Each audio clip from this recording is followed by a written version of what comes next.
Motivational कहानी of बाज। पूरी दुनिया में पक्षियों की 10,000 से भी ज़्यादा प्रजातियां पाई जाती हैं। सभी के वही दो पंजे, दो पंख और एक गर्दन होती हैं। लेकिन इन्हीं में से एक ऐसा पक्षी है जिसकी एक अलग ही पहचान है, जो आसमान का सीना चीर के हज़ारों मीटर ऊपर 120 किलोमीटर की रफ्तार से उड़ता है, जो खुद के कई गुना अधिक वजन के शिकार को भी अपने पंजों में दबोचकर उड़ जाता है। और इसीलिए उसे पक्षियों का राजा कहा जाता है, जिसे हम बाज के नाम से जानते हैं। एक बाज इतना ऊंचा मुकाम हासिल करता है अपनी ट्रेनिंग और अपने पुनर्जन्म की वजह से। अगर आप भी इस दुनिया में एक मुकाम हासिल करना चाहते हैं तो एक बाज को बाज बनने का पूरा सफ़र आपको जानना बहुत ज़रूरी है, क्योंकि 25 से 30 की उम्र तक आने के बाद भी लोगों को रिस्क लेने से डर लगता है। लेकिन एक बाज की जीवन की शुरुआत ही रिस्क से होती है। जिस उम्र में बाकी पक्षियों के बच्चे सिर्फ चीं-चीं करना सीखते हैं, उस उम्र में एक मादा बाज अपने बच्चों को पंजों में दबोचकर हज़ारों मीटर आसमान की ऊंचाइयों में लेकर उड़ जाती है, उसे ये बताने के लिए कि तेरा जन्म आसमान का सीना चीर के सबसे ऊपर उड़ने के लिए हुआ है। तेरा जन्म पक्षियों का बादशाह बनने के लिए हुआ है। ज़मीन से हज़ारों मीटर ऊपर ले जाकर मादा बाज अपने पंजों से उसे छोड़ देती हैं, और यहीं से शुरुआत होती है उसकी हाई रिस्क ट्रेनिंग। वो चूजा ज़मीन की तरफ तेज़ी से गिरने लगता है। थोड़ा नीचे आता है तो उसके पंख खुलने लगते हैं। नीचे आते आते वो अपने पंख फड़फड़ाने लगता है, लेकिन वो अभी तक उड़ना नहीं सीखा है। वो ज़मीन से कुछ ही ऊपर होता है। ऐसा लगता है कि कुछ ही सेकंड में उसका जीवन समाप्त हो जाएगा, लेकिन अचानक एक पंजा उसे अपनी गिरफ्त में लेता है और वापस आसमान में उड़ जाता है। वो पंजा होता है उसकी माँ का, जो उसके पीछे उड़ रही थी। उसकी ये ट्रेनिंग तब तक चलती रहती है जब तक वो उड़ना नहीं सीख जाता है।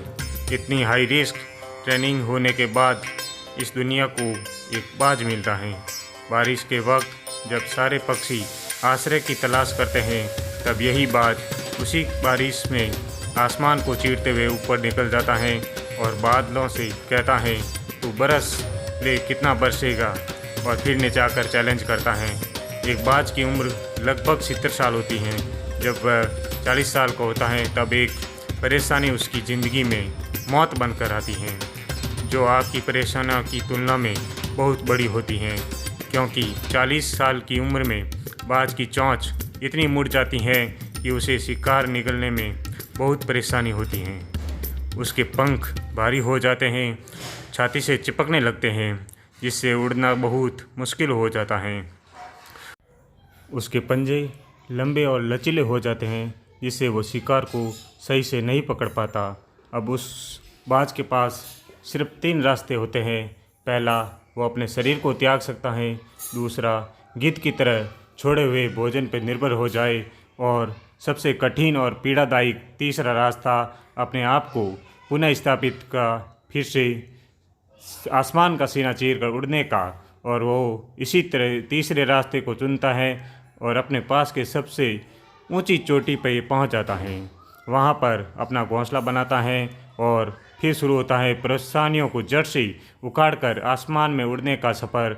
वह अपनी चोंच को एक चट्टान पर मार मार कर तोड़ देता है, लहूलुहान हो जाता है और इंतज़ार करता है नई चोंच के आने का। उसके बाद अपनी नई चोंच से अपने पंजों को काट देता है और फिर इंतज़ार करता है नए पंजों के उग आने का। उसके बाद वह अपने एक एक पंख को अपने शरीर से अलग करता है और फिर इंतज़ार करता है नए पंख उग आने का। और इस प्रक्रिया में उसे समय लगता है पूरे 5 महीने का। इन 5 महीनों के कड़ी तपस्या से एक बाज का पुनर्जन्म होता है। वो फिर से तैयार हो जाता है आसमान का सीना चीर कर उड़ने के लिए। जो 3 रास्ते बाज के पास थे, वही 3 रास्ते आपके पास होते हैं। लेकिन कुछ लोग पहले रास्ते को चुनते हैं और परेशानियों के तले दबकर सुसाइड कर लेते हैं। ज़्यादातर तो लोग दूसरे रास्ते को चुनते हैं। वो परेशानियों का बोझ पड़ते ही अपने लक्ष्य को छोड़कर नॉर्मल लाइफ जीने लगते हैं। और कुछ वो लोग भी होते हैं जो इस परेशानियों को लात मारकर अपनी मेहनत के दम पर बाज की तरह आसमान की बुलंदियों को छूते हैं। दोस्तों, बाज की यह ट्रेनिंग हमें बहुत बड़ी सीख देती है कि अगर रिस्क लेना है तो पड़े तो ले। अपनी फील्ड में अपने आप को इतना ट्रेन कर लो कि उस फील्ड में आपसे ऊपर उड़ने के बारे में सोचकर लोगों के पसीने छूट जाए, तभी आप अपने फील्ड के बादशाह कहलाओगे।